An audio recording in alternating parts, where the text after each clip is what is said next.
Hey guys, this is Chetan, This is Arun. This is Shiv. And this is Abby. and welcome back to the Unprofessionals. We haven't recorded an episode in a while, but it's perfect timing because we're in the middle of a little lull between NBA season ending and the NFL season beginning. We've been putting out betting podcast all about baseball, and football is about to start soon. But we have some NBA news to break down. Starting with Kawhi Leonard has re-signed with the Clippers on a 4-year deal with a 3-year player option, which pretty much means that he's going to opt out after season 3. He's not playing next season, more than likely. So you can pretty much call it a 2-year deal. So what are your thoughts on the deal, Arun? All right, so my thoughts on this deal. Well deserved for Kawhi. Definitely deserves it. He's an NBA champion. I know these last few years haven't been his best, but he deserves all the money he could get. But this is a huge win for the Clippers because they have locked up their two corner pieces in PG and Kawhi until the year 2025. So you have those two players on your roster for the next few seasons, which is a great building block. Uh, you're never going to be bad with those two players on your team. And my biggest thing with the Clippers is that they paid this guy Luke Kennard. He's taken up a chunk of their salary until 2025 as well. But overall, this Kawhi Leonard deal is I like it. I know he's not going to be playing next year. There's no way he comes back next year, even if they go on a deep playoff run, which I highly doubt. But um, all in all, I think it's a great contract for him. But man, I don't think this roster is cut out to win the championship. I don't think they're championship material still. Steve Ballmer's trying his best to make a team. We'll get into the trade later. They traded away their point guard. Homeless That's man. been there. Huh? The homeless man. He's been there though for a few seasons now, and he's seen the bad days of the Clippers and the good days with the Clippers, and they just traded him away for a bag of peanuts and Eric Bledsoe because Eric Bledsoe is not that well of a player in my opinion, and they're Ooh. basically now they're banking on the fact that Eric Bledsoe comes in and becomes a solidified third option. That's not gonna happen because Eric Bledsoe is not the I don't know how to explain it, but he's not gonna put you over the top. But hey, man, I'm happy for Kawhi. He got paid. And at the end of the day, if you could get that bag, man, go get that freaking bag. Yeah, remember when Patrick Beverly said, "Well, what was it? The next 5 years are mine." Yeah. Oh God, that has been bad. That aged so poorly. But no, I agree with you, Arun. I have no idea what the Clippers are doing. Yeah. Like, so you got your two cornerstone pieces, but we keep talking about you need two all-star caliber players to win in this league, but they have no center that can handle AD. They will be exposed. They've been exposed by Joker. So I have no idea what's going on with the Clippers. What are your thoughts, Shivam? Um, for Kawhi, I'm very happy for him that he was able to secure this contract. As we all know, he's injured for the next season. And he's been, just ridden with injuries for the last few years, taking his time in the regular season, playing some games, taking, rest every other game. So for him to secure this bag is great for him. For the Clippers, they really had no choice. Their backs are pretty much against the wall because 2 years ago, when Kawhi decided to come to that team, they gave away everything they could. One for Paul George, and they had to Kawhi basically owned them. They had to do basically anything that Kawhi, tells them to. So for them to offer this contract, they really had no other choice. They have, in my opinion, no future. At least for the next few years. Kawhi's out this next season. Paul George is only getting older. I don't see Kawhi staying in Los Angeles after his player contract is up. What is that, in 3 years?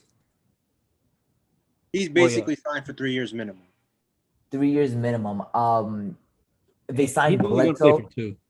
Bledsoe is just he's I don't get why they made that move for him. I don't know what they're trying to do or what they're trying to accomplish with that, but that, in my opinion, really does nothing for them. So like for Kawhi, I'm glad he got his money, but for the Clippers, they really had no choice. They have to offer him that money because if not, what else? What other alternative route do they have? They have no other. They have no other leads. They really have nothing else going for them.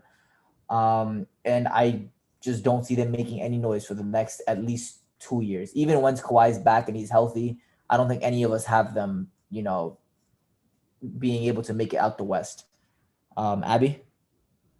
Okay, so like how everyone here answered, twofold question. What's the situation for the Clippers? What's the situation for Kawhi? First thing, let's go with Kawhi. I think, obviously any player get the money. I'll never fault anyone. I don't care if you're the 15th player on the team or the number one player, the star, superstar, whatever. Get the money because the owner is making way more money than you are. But besides the point, I think Kawhi Leonard has done the most with the most misconceived championships maybe in NBA history. Like, he's got a rep for something that he shouldn't have. Number one, he so-called stopped LeBron in the 2013 finals, which did not happen. He won MVP for playing so-called defense, which did not happen. And he had Tim Duncan, Manu, Tony Parker, Boris Diaw, Patty Mills, Danny Green, et cetera, on that team.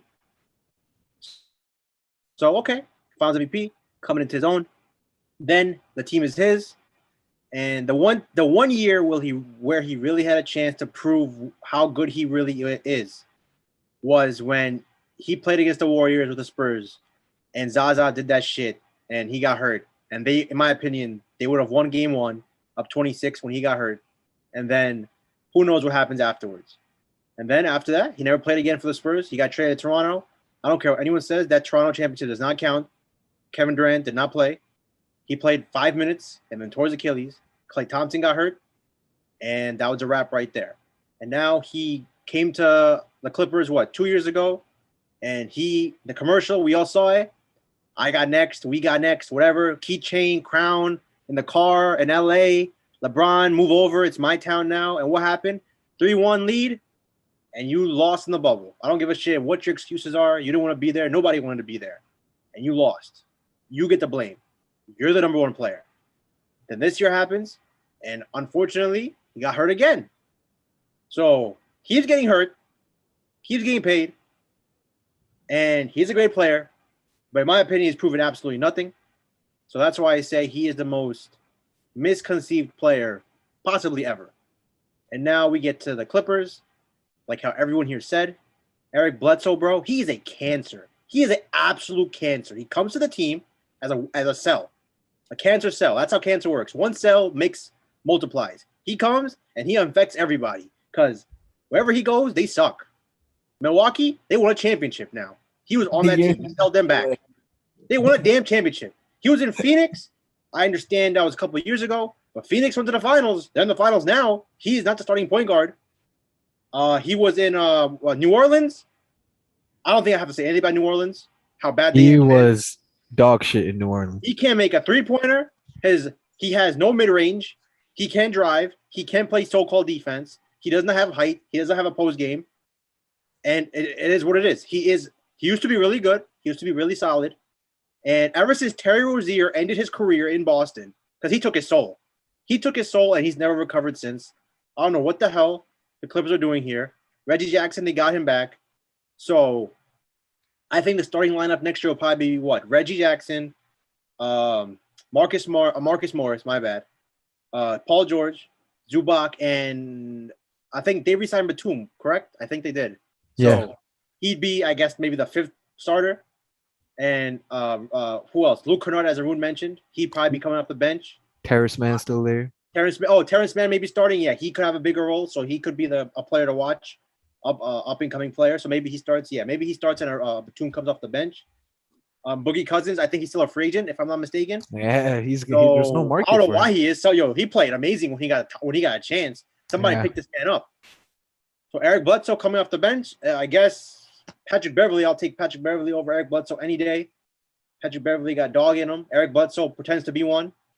And Clippers, they'll be maybe a playoff team, play-in team, 7 seed, 6 seed maybe if Paul George carries them. We all know Paul George regular season. He can play phenomenal.